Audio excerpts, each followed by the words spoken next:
छत्तीसगढ़ की राजधानी रायपुर में कांग्रेस का राष्ट्रीय अधिवेशन होने जा रहा है। देश भर के तमाम जो कांग्रेस के छोटे बड़े समेत तमाम जो दिग्गज नेता है वो भी राजधानी रायपुर में पहुंचेंगे और कहीं ना कहीं तमाम जो तैयारियां हैं वो भी कांग्रेस पार्टी के द्वारा की जा रही है। इस वक्त हमारे साथ अटल श्रीवास्तव जी मौजूद हैं, छत्तीसगढ़ पर्यटन मंडल के अध्यक्ष भी हैं। इसके साथ साथ संस्कृति जो समिति बनी हुई है उनकी भी इन्हें महत्वपूर्ण जिम्मेदारी सौंपी गई है।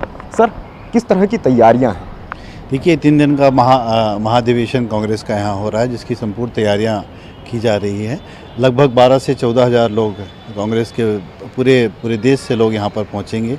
उनके रहने की, खाने की व्यवस्था और पंडाल में सभी व्यवस्थाएं, अलग अलग समितियों की बैठकें होंगी, जिसमें समितियों की बैठक के साथ बहुत सारे प्रस्ताव पारित होंगे, चाहे वो शिक्षा नीति हो, चाहे युवाओं के रोज़गार की नीति को लेकर हो, आर्थिक नीति को लेकर हो।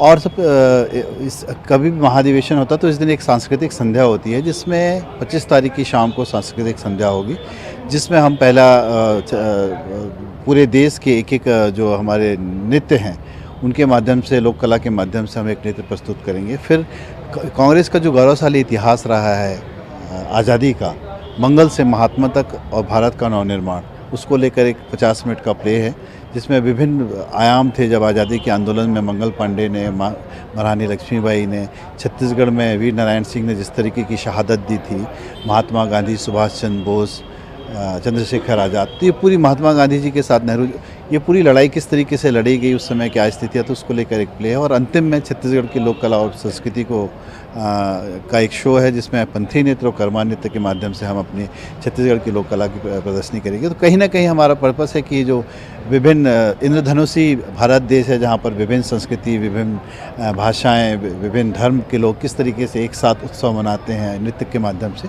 उसकी एक प्रस्तुति का माध्यम है। सर, ये जो तमाम जो कलाकार हैं वो क्या प्रदेश के ही रहेंगे या बाहर से भी कुछ कलाकार आ रहे हैं? ये सभी कलाकार प्रदेश के हैं। खैरागढ़ विश्वविद्यालय के कलाकारों द्वारा पहली प्रस्तुति होगी। उसके बाद बिलासपुर का अग्रज नाट्य दल, जो मंगल से महात्मा और भारत के नवनिर्माण में प्ले करेगा। और उसके बाद पंथी नृत्य में हमारे वार्ली जी, जिन्हें पद्मश्री मिला हुआ है, उनके द्वारा पंथी नृत्य और कर्मा नृत्य की प्रस्तुति की जाएगी। सर, चूँकि छत्तीसगढ़ सरकार ने किसी भी शासकीय कार्यक्रम को लेकर के अगर शुरुआत की यदि बात की जाए तो छत्तीसगढ़ी जो राजगीत जो घोषित हुआ है, अरपा पहरी के धार, तो क्या इस कार्यक्रम में भी शुरुआत अरपा पहरी के धार से होगी? जी हाँ, देखिए, छत्तीसगढ़ की अस्मिता और स्वाभिमान में जिस तरीके से एक अभूतपूर्व लोगों को महसूस हुआ है कि छत्तीसगढ़ की लोक कला, छत्तीसगढ़ की संस्कृति, छत्तीसगढ़ की भाषा, छत्तीसगढ़ का खान पान, तो कहीं ना कहीं इन 4 सालों में छत्तीसगढ़ सबले बढ़िया छत्तीसगढ़िया का जो नारा सबके दिमागों में चला है, तो उसका जो पहला गाना डॉक्टर नरेंद्र वर्मा जी के द्वारा राज्य गीत घोषित किया गया है, उससे ही शुरुआत होगी अरपा पहरी की धार से। और उसमें ही कुछ नृत्य फॉर्म पे ही होंगे जो कि हमारी लोक कला और संस्कृति को बताएंगे। तो ये थे हमारे साथ अटल श्रीवास्तव जी, जिनका साफ तौर पे कहना है कहीं ना कहीं देश भर के जो तमाम जो कांग्रेसी नेता जो यहाँ रायपुर में जो शामिल होंगे, उन्हें सबसे पहले जो छत्तीसगढ़ की जो राजकीय जो गीत है अरपा पहरी के धार, उसके माध्यम से ये कार्यक्रम की शुरुआत होगी। इसके साथ साथ तमाम वो जो आज़ादी के जो परवाने थे, जिन्होंने देश की आज़ादी के लिए अपने बलिदान दिए हैं, उनके जो नाट्य जो रूपांतरण है नृत्य के माध्यम से, उनकी प्रस्तुति की जाएगी। कैमरामैन मिथिलेश साहू के साथ राजेश निषाद, ईटीवी भारत, रायपुर।